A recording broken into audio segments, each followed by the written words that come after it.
Apakah produk Anda sulit dijual di market Anda yang sekarang? Atau kok sedikit sekali ya customernya? Gimana ya? So, let's think about marketing.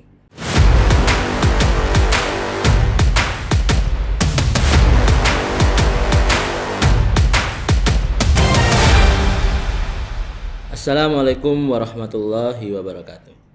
Sahabat marketing semuanya, sering ya kita mungkin merasa bahwasanya produk yang kita miliki ini kok sulit ya menjualnya, atau mungkin customernya ini kok sedikit yang repeat order dan seterusnya. Nah, dalam pendekatan kasus ini gitu ya, sering kita akan ditemui dengan dua prinsip gitu ya. Ada yang lebih mementingkan product oriented, ada yang lebih mementingkan customer oriented. Nah, apa itu product oriented? Nah, ketika kita berbicara product oriented, maka kita yakin bahwasanya produk yang kita miliki ini sudah memiliki value atau nilai jual yang baik gitu ya, sehingga tidak perlu lagi kita memperhatikan analisa kondisi pasar saat ini gitu ya. Nah, yang kedua adalah customer oriented. Nah, customer oriented ini kita berbicara bagaimana produk yang kita jual itu bisa memberikan solusi atau membantu customer itu untuk memenuhi kebutuhannya. Nah, kedua-duanya ini merupakan sebuah pendekatan ya dalam kita mengembangkan produk gitu ya. Dan di era modern ini gitu ya, di antara kedua hal ini ya, yang lebih populer saat ini itu adalah berkaitan dengan bagaimana customer oriented. Kenapa? Karena saat ini di era perkembangan digital ya, produk itu luar biasa banyak, akses juga luar biasa mudah, dan juga kompetisi ya produk sejenis ya itu sudah sangat banyak. Ya, bahkan sekarang sudah muncul istilah baru, yaitu adalah customer centris gitu ya. Jadi bagaimana customer centris itu? Bahwasanya customer itu adalah poros yang menjadi guidance sebuah bisnis ataupun sebuah organisasi untuk mengembangkan produk dan layanan-layanan yang diberikan. Gitu ya. Artinya produk ini keputusan-keputusan untuk mengembangkannya itu adalah berdasarkan apa yang customer butuhkan, apa yang customer harapkan.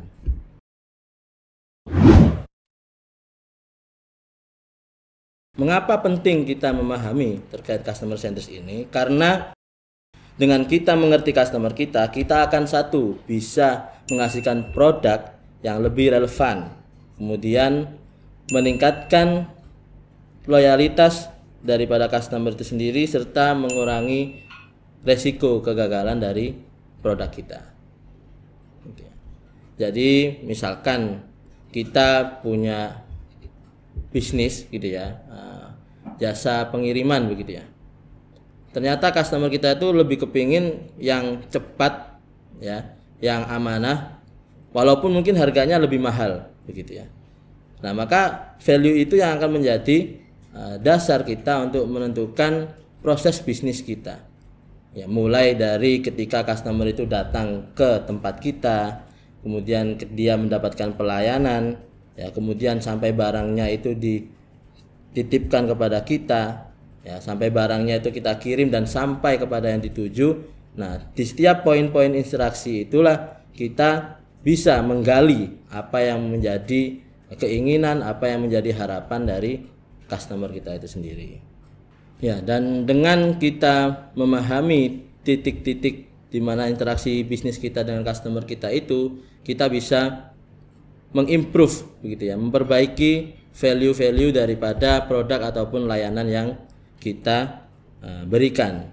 Ya, dan tujuannya apa? Ya, tujuannya adalah agar kita bisa memenuhi harapan mereka, kemudian kita bisa merancang produk yang benar-benar menyelesaikan masalah, serta bisa memberikan produk yang memberikan feedback positif atau experience yang memuaskan bagi customer kita.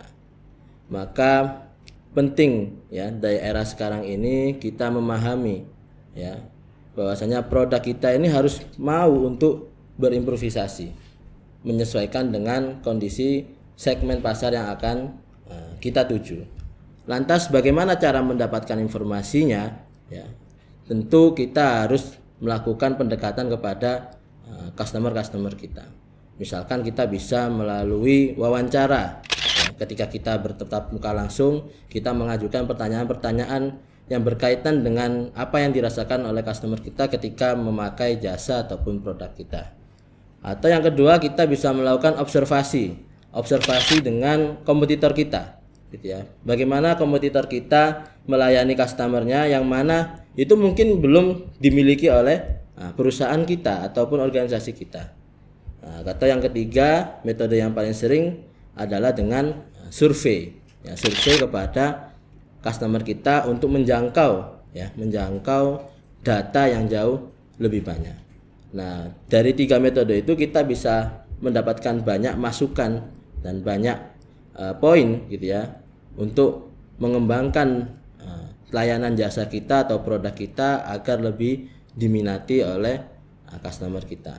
Karena sesungguhnya kebutuhan customer kita dari waktu ke waktu itu akan senantiasa berubah dan berkembang mengikuti zaman yang ada, gitu ya, mengikuti kondisi-kondisi yang ada. Sehingga tentu produk kita harus senantiasa berimprovisasi, harus senantiasa kita kembangkan dan tentunya menjadi produk yang winning, ya, di market yang kita sasar. Jadi kesimpulannya, sahabat marketing semuanya, ya, mari kita mulai memperhatikan kembali, gitu ya, customer sentris dalam bisnis kita, ya, dan kita kembangkan terus produk kita, ya. Jangan pernah malas untuk berimprovisasi, jangan pernah malas untuk memperbaiki diri, memperbaiki organisasi kita, dan yang ketiga, berikan layanan terbaik sesuai dengan harapan atau keinginan daripada customer kita, dan semoga produk ataupun jasa yang kita berikan bisa menjadi produk yang winning di market yang kita tuju. Sekian, semoga bermanfaat. Sampai jumpa di episode berikutnya. Let's think about marketing.